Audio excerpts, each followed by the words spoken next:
Dua negara serumpun di Asia Tenggara kini sama-sama sedang bersiap menyambut kedatangan kapal perang baru mereka dari Turki, Indonesia, dan Malaysia. Dua negara yang sering disebut abang adik di kawasan ternyata sama-sama masuk dalam proyek besar industri pertahanan maritim Turki lewat program Milgem. Namun menariknya, meski berasal dari keluarga proyek yang sama, kapal yang dipilih kedua negara ini berbeda kelas, berbeda ukuran, dan tentu berbeda pula peran strategisnya. Indonesia memilih kapal kelas frigate yang lebih besar dan lebih berat untuk memperkuat daya tempur laut jarak jauhnya.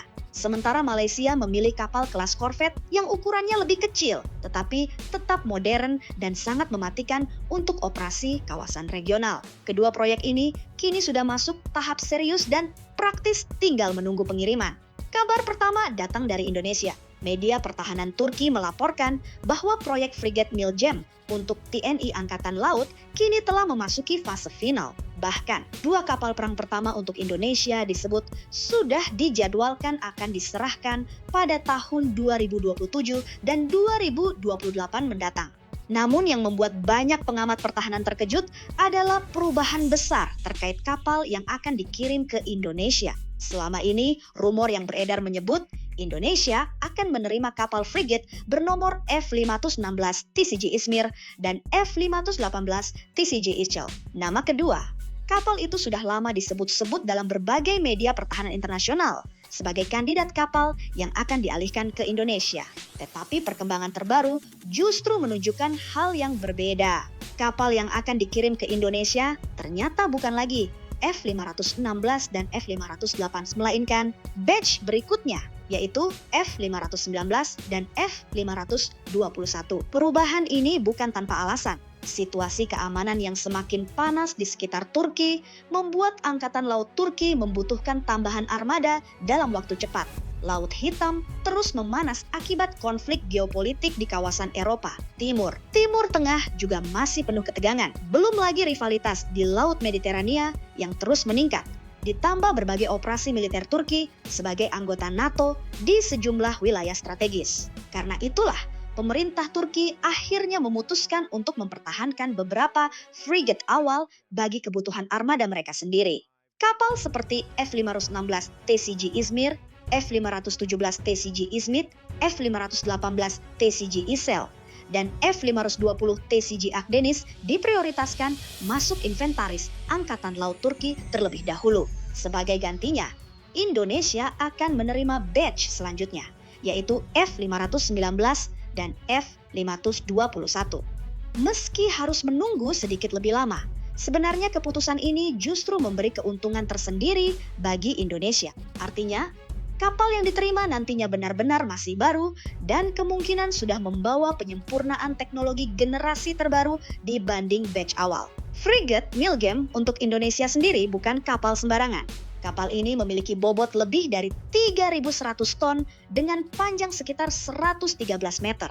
Kecepatannya mampu menembus lebih dari 29 knot, menjadikannya salah satu frigate modern yang cukup gesit di kelasnya. Dari sisi sistem tempur, kemampuan kapal ini juga sangat serius. Kapal dilengkapi radar AESA CNKS buatan Aselsan yang mampu mendeteksi ancaman udara maupun permukaan dalam jarak jauh. Sistem peluncur vertikal midlas juga menjadi salah satu kekuatan utama kapal ini karena mampu membawa rudal pertahanan udara Hisar D. Selain itu, kapal ini juga dibekali rudal anti kapal Atmaca, sonar domestik Turki, torpedo modern, meriam laut produksi MKI, hingga combat management system digital dari Havelsan. Dengan kombinasi itu, frigate Indonesia nantinya tidak hanya berfungsi sebagai kapal patroli biasa, tetapi benar-benar dirancang untuk perang laut modern. Menariknya lagi, di balik proyek besar frigate Indonesia Turki ini, ternyata ada peran negara kaya Timur Tengah, yaitu Qatar. Nama yang muncul dalam proyek ini adalah Barzan Holdings, perusahaan pertahanan milik pemerintah Qatar. Dalam proyek frigate Indonesia ini, Barzan Holdings berperan sebagai penyedia pembiayaan. Jadi secara sederhana, Turki bertugas membangun kapal, Indonesia menjadi pengguna akhir, sedangkan Qatar membantu sisi pendanaan proyek dengan memberikan pinjaman kepada Indonesia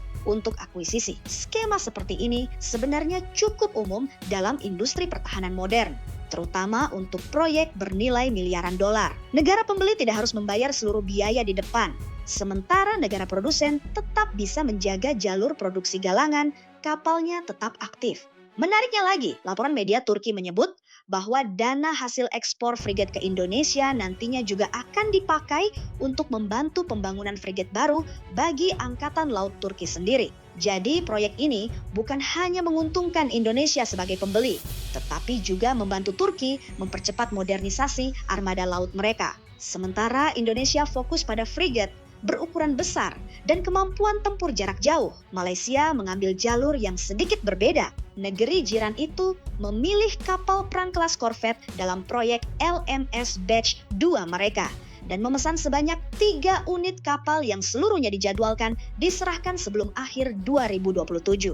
Jika frigat Indonesia dirancang sebagai tulang punggung tempur laut yang mampu beroperasi jauh dari pangkalan, maka korvet Malaysia lebih cocok untuk pengamanan kawasan regional, patroli maritim, hingga operasi di perairan yang lebih sempit. Ukurannya memang lebih kecil dibanding frigat Indonesia, tetapi tetap memiliki kemampuan tempur modern. Korvet milik Malaysia ini memiliki bobot sekitar 2.500 ton, panjangnya 99,5,6 meter dengan kecepatan di atas 26 knot. Meski lebih kecil, kapal Malaysia tetap mengusung desain stealth atau siluman untuk mengurangi deteksi radar musuh. Kapal ini juga mampu membawa helikopter ukuran sedang, sesuatu yang penting untuk patroli maritim dan operasi anti kapal selam. Dari sisi elektronik tempur, Malaysia juga memakai teknologi industri pertahanan Turki seperti radar Aselsan dan Combat Management System Havelsan. Namun bagian yang paling menarik perhatian justru ada di sektor rudal anti kapal. Awalnya, Malaysia berencana menggunakan Naval Strike Missile atau NSM buatan Norwegia, rudal anti kapal modern yang sudah digunakan banyak negara NATO. Tetapi rencana itu mengalami kendala setelah muncul isu pemblokiran dan hambatan tertentu dalam proses pengadaan. Disinilah Turki bergerak cepat menawarkan solusi alternatif. Akhirnya, slot rudal anti kapal Malaysia diganti menggunakan rudal Atmaca buatan Roketsan Turki. Jadi walaupun kapal kedua negara berbeda kelas, ada kesamaan penting di sektor persenjataan. Indonesia dan Malaysia sama-sama akan memakai rudal Atmaca sebagai senjata anti kapal utama mereka. Jika dibandingkan secara keseluruhan, proyek Indonesia terlihat lebih berorientasi pada peningkatan kekuatan tempur laut biru atau Blue Water Navy. Frigat yang dipilih Indonesia punya daya jelajah lebih besar, ukuran lebih berat, dan sistem persenjataan lebih kompleks. Kapal Indonesia dibangun oleh konsorsium TIS Shipyards, sementara Malaysia tampaknya lebih fokus pada penguatan armada regional yang fleksibel, modern, tetapi tetap efisien secara biaya operasional. Korvet LMS Batch 2 mereka dibangun oleh STM Safunma Technology Leri, kontraktor yang berbeda dari TIS meski sama-sama beroperasi dalam ekosistem industri pertahanan Turki. Kapal ini memang lebih kecil, tetapi sangat cocok untuk kebutuhan geografis Malaysia yang berfokus pada pengamanan kawasan maritim domestik dan regional. Meski berbeda pendekatan dan kontraktor, satu hal yang jelas adalah Turki kini berhasil menjadi pemain penting baru di industri kapal perang Asia Tenggara. Indonesia dan Malaysia pun kini sama-sama menjadi bagian dari ekspansi besar industri pertahanan Turki di kawasan. Dan melihat perkembangan ini, bukan tidak mungkin ke depan semakin banyak negara Asia Tenggara yang mulai melirik kapal perang buatan Turki sebagai pilihan utama modernisasi armada mereka.